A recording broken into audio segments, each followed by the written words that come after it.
I just completed taking my first test shots with the Pixel 4a Astrophotography Mode, and wow, the results are simply amazing. I didn't know that a tiny sensor inside a phone could actually produce these types of results. I just got a notification that my new cell phone arrived, and I'm super excited about this one because it's a $350 phone that allows you to take pictures of the stars. So let's go downstairs to get it, quickly unbox it, and go to the cottage to talk about how you can shoot the stars using your cell phone.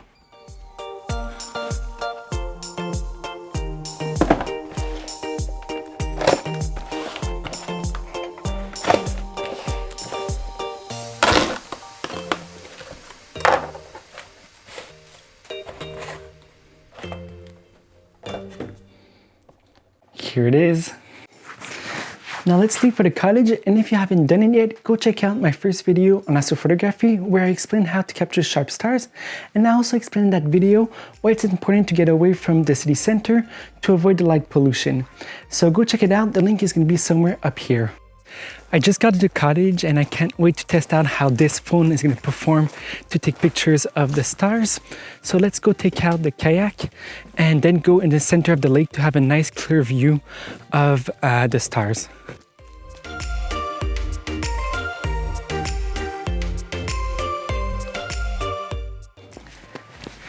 The good news when taking pictures of the stars using your cell phone is that you don't need much equipment, so you only need a cheap tripod like this one and a mount for your phone to be able to attach it to the tripod.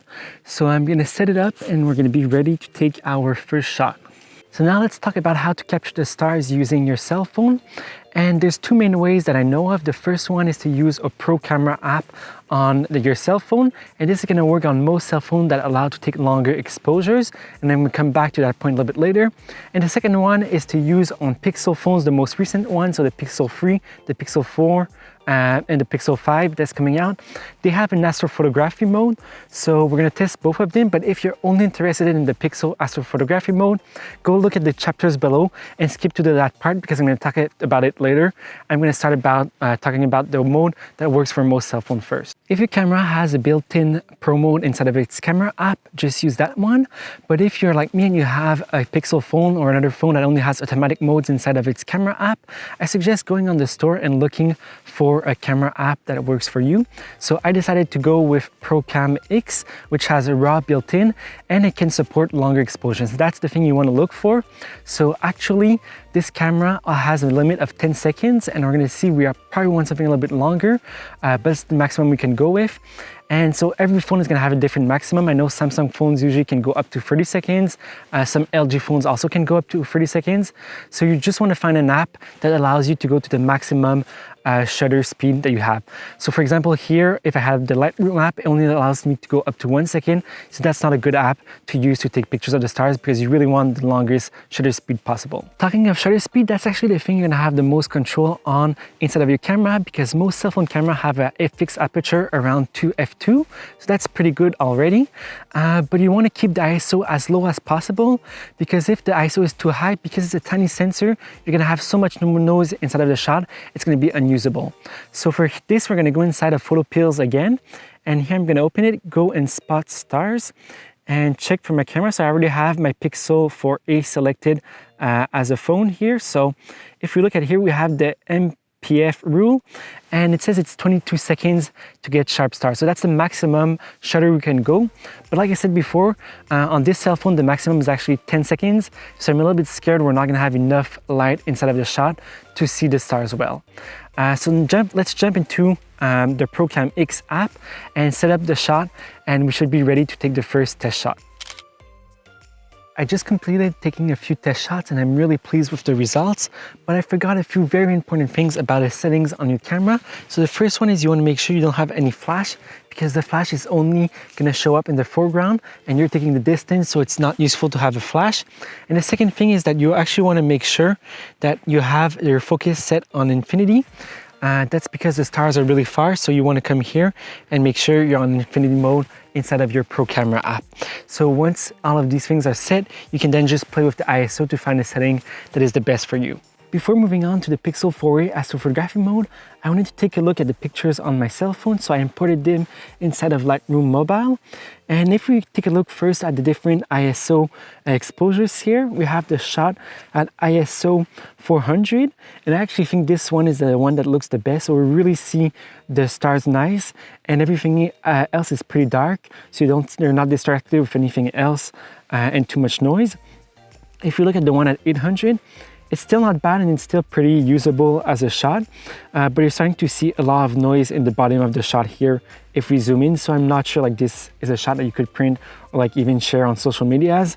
And when we go to 1600, I think this shot is just unusable. There's way too much noise, and like the noise is color noise, so that's the worst type of noise inside of a shot, so you probably wouldn't even be able to share it on a social media and have a good result. But if we go back here to the one at ISO 400, I actually have a RAW picture, and that's an important thing I did inside of the app, is I configured it to have a RAW and also a JPEG shot. So if we come here, this is going to be the DNG picture. So if I just check here inside of info, we can see here this is the DNG shot. So if we go back in edit mode, we're going to do a quick edit. So in the last one, I did like quite a lot the fact that it was a little bit darker. So I'm actually going to bring down the exposure a little bit. I'm going to bring the contrast up. That's going to make the stars pop a little bit more here. I'm going to bring the highlights up a little bit just to bring up the stars again out a little bit. Then I'm going to bring the whites up a little bit, but bring down the shadows. So because there's a lot of noise inside of the shadows, I actually want to keep them as dark as possible.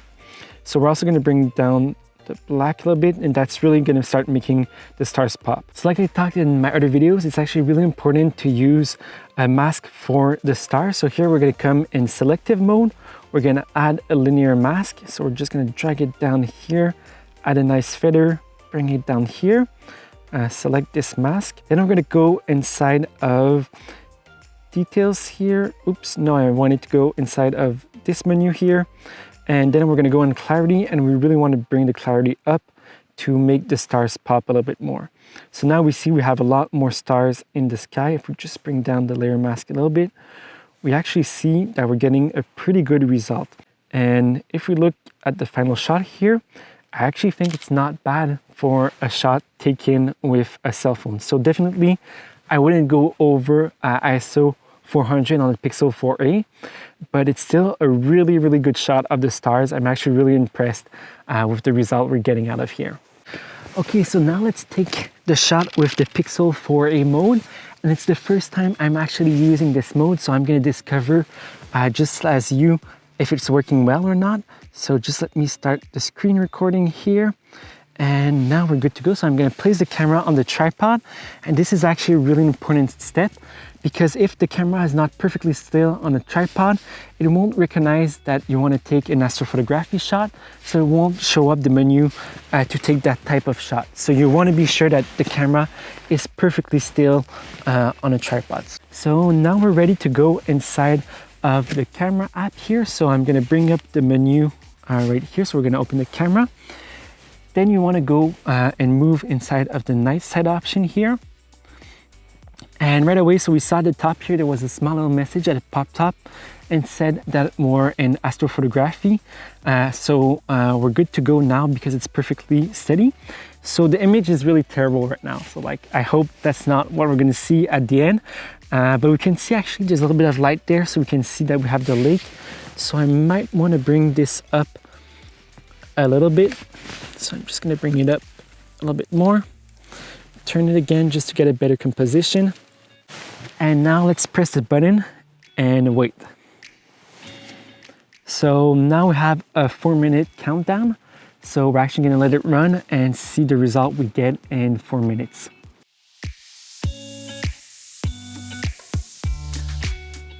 Did you see that? So just right now, there's actually a first shot that appeared here. So we can actually see that it already has a lot of details. So there has the water on the bottom here. There's the sky that's starting to appear. There's still a lot of color noise, but I'm pretty sure they're gonna get rid of that. But already a really good shot, and that's actually how it works. So it's taking now 4 minutes, and this stays still for 4 minutes because it takes 16 15-second exposures and then stitch everything together using AI to get a better shot. So I'm really excited to see how it's going to perform in the end. So now let's just wait for the other 3 minutes to complete and see the result. It's actually getting quite cold now, so I think it's around like 0 degree almost. So that's the thing when I talked about in the first episode that you always need to be ready for cold weather. I actually have 3 different shirts and beneath this and my winter coat on. So yeah, you really need to be prepared for cold weather. Less than a minute left. Super excited to see how it's gonna turn out. So really crossing my hands that it's gonna be a good result because the main reason I got this phone was for its astrophotography mode. Okay, so less than 10 seconds left.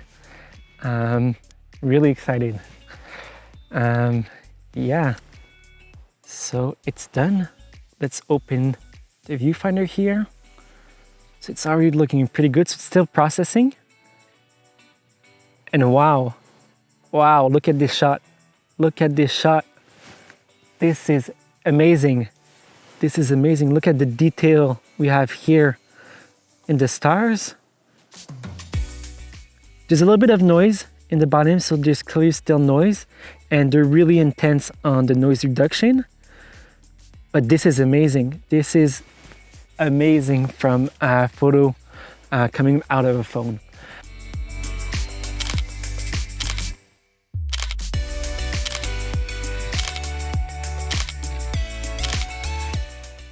Another thing I just discovered, and it's because I have right here inside of my camera settings, I have RAW enabled for the capture mode. They actually save a raw picture of every single shot we just took. I was expecting to only get JPEGs, but having the raw files is even better. So let's come down here inside of Lightroom, find our raw folder, and I'm just gonna select a few shots I took here and do a quick edit on them to see if we have more information we can use. So let's go inside of all photos, and we have them right here. And these are really incredible. Like right away, we can see the shots are simply amazing. So this is the one we just took. So if we come here, we're just gonna crop it a little bit to bring it back up. And we can see the haze in the bottom. It's simply so much haze in the shot, and like it's incredible that you actually got that detail in the foreground here. So we're just gonna go here inside of the light. So I'm gonna bring down the highlights a little bit just because I don't wanna have as much detail inside of the shot. Here I wanna bring the contrast up, so that's important just to bring more detail inside of the stars. And after I'm gonna bring the exposure down a little bit just to make it a little bit darker. I'm gonna bring the whites up, but bring the blacks down a little bit more. Then gonna bring probably down the shadows also. We're gonna get out of here, go in selective mode, add a mask. Oops, I wasn't on the correct mode. Come here, selective, add a mask, add a linear mask here. So we're just gonna drag down a mask here, bring it down here, then go inside of, I never remember where it is. Where is it? It's here. Clarity, and just bring the clarity up to make the stars pop. And yeah, this is a really good shot considering that we completely took it using our phone. Before leaving, I wanted to talk about my final thoughts of taking pictures using a phone. So this was the first time tonight I was taking pictures of the stars using my phone, and I came into this thinking it would be a total disaster because it's such a tiny sensor that is such sensitive to noise. But I was actually quite surprised with the shots we could get using the Pro mode. And if we don't go over ISO 400, I think the shots are actually pretty good. You're for sure not getting too much details inside of the foregrounds, but it's still really usable shots. And then when you enable on the Pixel 4 phones, the astrophotography mode, and here on the Pixel 4a, and just remember, this is a $350 phone, so you wouldn't expect it to have such a good mode for taking stars, but the pictures are simply amazing. They're really, really good. I would say some of them, looking at them on my phone, almost look better than using my DSLR. And this brings another question. Should you get a DSLR to take pictures of the stars. And I would say it really depends. If you just want to go quickly take a few shots during the year, I think the Pixel phone is a really great choice for you. If you're like me and you want to have more control, you want to take time lapses, you want to do all kinds of other things with astrophotography, you're still going to get better results using a dedicated full frame camera, because you're going to get more details, like for example in the foreground here. When you go really into the details here, it starts to break apart. So using a full frame camera, you can have more control on this. And that's one of the biggest problems, I think, with the astrophotography mode, or just taking pictures of the stars in general using your cell phone, is that you have really limited options when taking the shots. So you're either limited by the maximum shutter speed, so like in this one it's 10 seconds, or when you use the astrophotography mode, you have no control at all on how it's taking the shot. But still, overall, this is a really impressive phone. If you enjoyed this video about taking pictures with your phone of the stars, please leave a like below, and also subscribe to the channel if you want to learn more about astrophotography, filmmaking, or photography in general. And I'm going to have my next video that's going to talk about how to use the DJI Osmo Pocket, a tiny camera, to capture the stars. So I'm pretty excited about that one too. And also leave a comment below if you have any question on the subject. See you in the next one. Bye-bye.